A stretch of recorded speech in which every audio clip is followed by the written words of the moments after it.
Selamat datang kembali di channel Min-er Donghua. Kali ini kita akan melanjutkan cerita Donghua, Battle Troop di Heaven. Nggak pakai lama lagi, langsung aja kita ke ceritanya. Check it out. Hanya saja, Zoyan berbeda dari makhluk abadi lainnya. Sebagian besar keabadian telah terputus dan tidak ada yang terlintas dalam pikirannya. Meskipun Zoyan memiliki terlalu banyak kekhawatiran, tapi itu juga sebuah simpul yang menjadi motivasi Zoyan untuk terus maju. Namun masih ada kebingungan yang masih melekat di benak Zoyan. Sekarang setelah Zoyan menerobos ke langkah ke-9 keabadian Kaisar, Zoyan menarik nafas panjang. Yongdong, masuk! Setelah Zoyan selesai memurnikan ramuan itu, suara Zoyan datang dari dalam gua. Kemudian Yongdong masuk ke dalam gua. Kemudian dengan hormat dia menangkupkan tinjunya dan membungkuk ke arah Zoyan. Selama saya memurnikan ramuan, Anda pergi kemana? Zoyan bertanya dengan dingin, namun dia masih duduk bersila dengan memejamkan mata. Meskipun Zoyan juga tahu bahwa Yongdong pasti menyembunyikan sesuatu, hanya saja Zoyan tidak mengetahui apa yang dirahasiakan secara spesifiknya. Tapi jawaban Yongdong secara langsung akan bergantung pada apakah Zoyan membawanya pergi. Aula utama, kata Yongdong perlahan. Bicaralah dengan lebih hati-hati, kata Zoyan sambil sedikit mengernyit. Meskipun Zoyan tidak tahu apa maksudnya tentang aula utama, dan itu sepertinya terkait dengan keberadaan nomor 4. Karena sejak datang ke dunia kuno Dewa Iblis Abadi, perilaku Yongdong terlalu tidak normal.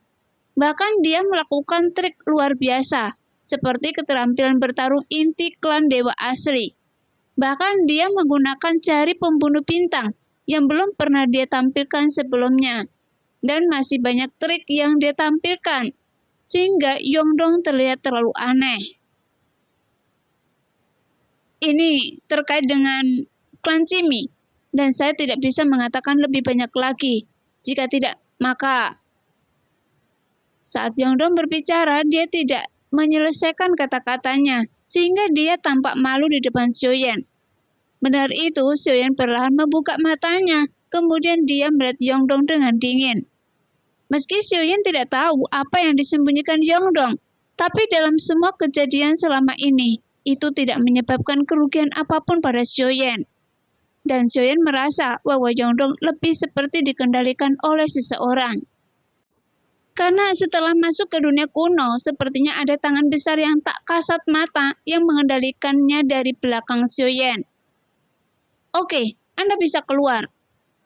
Setelah berpikir sejenak, Zoyan tidak bertanya lagi. Sebaliknya, dia sedikit mengangguk dan berkata, sehingga membuat Yongdong terlihat pahit. Namun dia hanya bisa mengepalkan tinjunya, kemudian berbalik dan berjalan menuju bagian luar gua. Namun saat Yongdong baru saja mengambil beberapa langkah, tiba-tiba tubuhnya terguncang hebat. Bahkan matanya dengan cepat seperti ditelan oleh kegelapan. Hanya saja perasaan seperti itu sudah tidak asing bagi Yongdong, karena seperti terakhir kali, dia juga mengalami perasaan seperti ini. Saat Yongdong datang ke dunia kuno Dewa Iblis Abadi dari Senshi, jadi dia tidak melawan. Lagi pula, tidak ada gunanya melawan, jadi lebih baik memilih diam. Kehendak Dewa Iblis, apakah Anda sudah mempersiapkan semua yang saya butuhkan dalam pertukaran? Segera suara Zoyan keluar perlahan. Bagaimanapun Zoyan telah menyelamatkan segala sesuatu yang harus Zoyan lakukan di dunia kuno Dewa Iblis Abadi.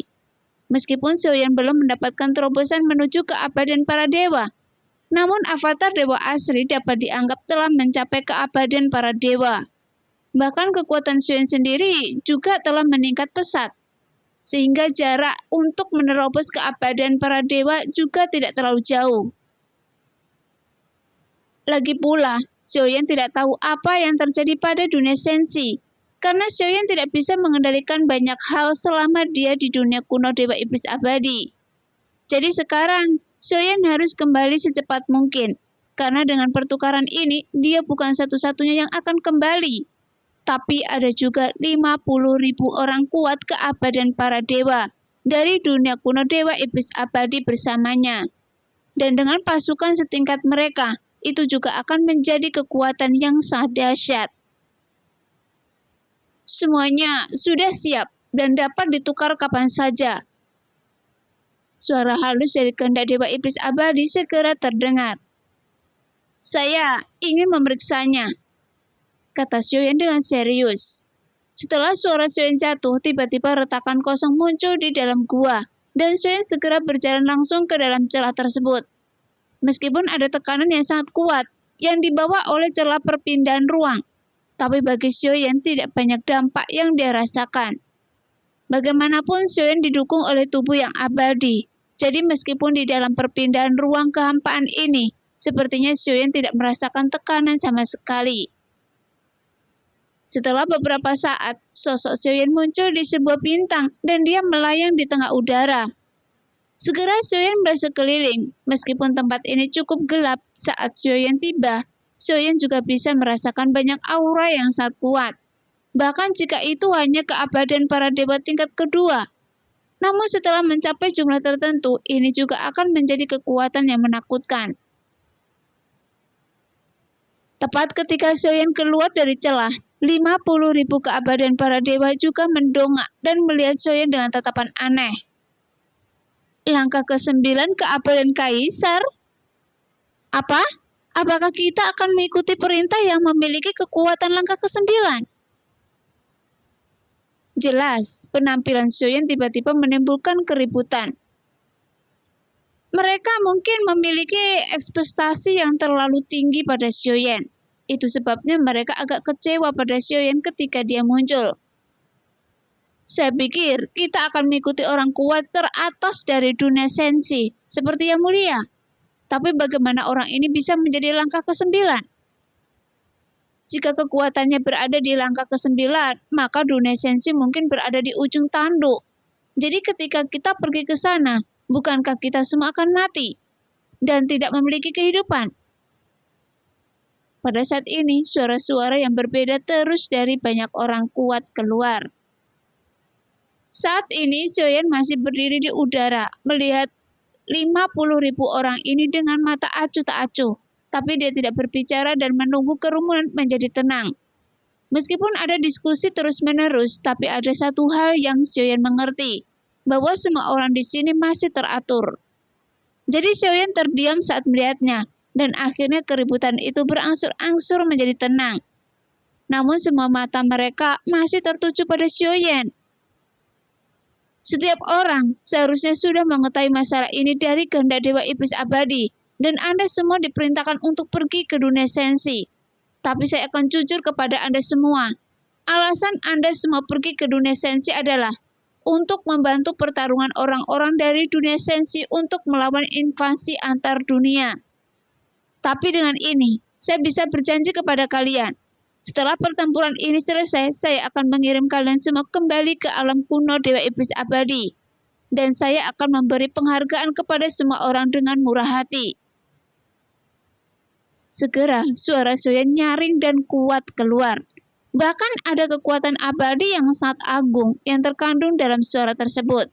Sehingga kata-kata Xiaoyan menyebar, itu langsung membuat suasana di kerumunan menjadi hening. Tampaknya setelah mendengar apa yang dikatakan Xiaoyan, mereka menganggap jalan ini adalah jalan yang harus ditempuh. Tidak ada harapan untuk kembali. Seberapa yakin Sensi akan menang? Pada saat ini, sebuah suara datang dari kerumunan. Bagaimanapun masalah ini jelas merupakan hal yang paling dikhawatirkan semua orang. Karena meskipun mereka akan mati, setidaknya mereka harus mempersiapkan mental mereka. Lagi pula, karena mereka telah memilih untuk berdiri di sini, tidak ada orang yang rakus hidup dan takut mati. Kalian hanyalah salah satu kekuatan yang membantu Sensi, karena kecuali Anda, ada juga kekuatan dari dunia lain yang terlibat. Jadi dalam pertempuran ini, saya yakin Sensi pasti akan menang. Xiaoyan segera menjawab pertanyaan ini dengan nada paling tegas. Saya yakin kalian yang berani berdiri di sini, kalian tidak takut hidup dan mati, dan tidak takut akan pertarungan. Jelas, Xiaoyan harus menginspirasi mereka melalui kata-kata seperti itu, daripada membuat mereka merasa kali ini mereka akan ke Sensi untuk mati. Tentu saja mereka tidak mau pergi ke Sensi, tapi untuk menyelamatkan dunia kuno Dewa Iblis Abadi sebagai upaya terakhir. Jadi tidak ada keluhan apapun yang terjadi, dan mereka bersedia untuk pergi. Setelah kemenangan Sensi, Anda dapat kembali ke dunia kuno Dewa Iblis Abadi, dan Sensi akan mengembalikan sumber daya dunia kalian. Setelah Xion selesai berbicara, dia mengepakkan tinjunya dan membungkuk dengan berat. Ini semua adalah darah jiwa mereka, sehingga mereka semua dapat mematuhi perintah Anda. Setelah suara itu keluar, sebuah bola darah melayang di depan Xion. Namun saat Xion melihat esensi darah di depannya, Xion langsung melambaikan tangannya dan menyebabkan esensi darah ini berhamburan, berubah menjadi darah jiwa yang tak terhitung jumlahnya. Tidak dibutuhkan, sebaiknya kembalikan darah jiwa kepada semua orang, karena tidak perlu menggunakan darah jiwa untuk mengontrol mereka. Saya yakin Anda mengerti. Sensi akan menang, jadi untuk bertahan, kita akan bertarung hidup dan mati bersama, kata Xion dengan nada tegas. Tepat ketika Xion mengembalikan darah jiwa semua orang, itu juga mengejutkan semua orang. Karena dengan perilaku seperti itu, mereka sudah cukup untuk melihat kepercayaan Xion. Meskipun kekuatan orang ini sepertinya berada di tingkat ke-9 keabadian Kaisar, namun aura yang dipancarkannya sangat luar biasa. Jadi, dia pasti avatar yang mulia. Meskipun saya menunggu, tapi kita tidaklah cukup bagi yang mulia untuk datang ke sini. Pada saat ini, karena perilaku mendominasi Xion, dia masih mendapatkan banyak prestise dari mereka.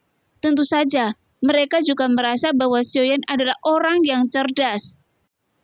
Bagaimanapun, efek dari darah jiwa sangat minim, jadi tidak ada cara untuk mengancam keabadian para dewa. Terlebih lagi, 50.000 orang kuat di keabadian para dewa melakukan hal ini. Sebenarnya akan mendapatkan dukungan dari orang-orang kuat di Sensi. Faktanya, dibandingkan dengan 50.000 keabadian para dewa ini, bagi Xion yang lebih penting adalah 3/10 sumber daya dunia. Karena itu juga dapat membantu Sensi secara langsung. Nah, demikianlah cerita hari ini. Terima kasih yang sudah menonton video Min Earth sampai selesai. Sampai jumpa di video selanjutnya. Bye-bye.